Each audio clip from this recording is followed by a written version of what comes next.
নমস্কার বন্ধুরা, চলে এলাম দুপুরের রান্নার ভিডিও নিয়ে।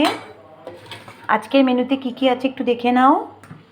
পালং শাকের চচ্চড়ি, ভোলা মাছের ঝাল, মুগ ডাল, পাঁপড় ভাজা, বেগুন ভাজা, পেঁয়াজ।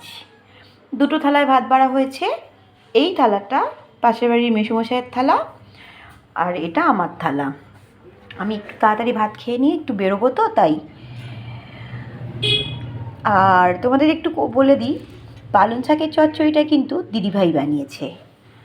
আমাকে আর চচ্চড়ি বানাতে হয়নি, কারণ ছেলে মেয়ে স্কুলে খেয়ে চলে গেছে। ওরা তো শাক ফাক খায় না। ছেলে কলেজে চলে গেছে আর মেয়েও চলে গেছে স্কুলে, তো আমিই খাবো। সেই কারণে আমি আর কিছু রান্না করলাম না। ডাল, মাছের ঝাল, আলু সেদ্ধ করেছিলাম। আলু সেদ্ধটা কেউই খেলো না। এই দেখো, আলু সেদ্ধ কেউই খেলো না। এই দিয়ে খেয়ে চলে গেছে, আমি এগুলো খাবো। এবার আমার দুপুরের মেনুটা কেমন হয়েছে প্লিজ একটু কমেন্টে জানাবে।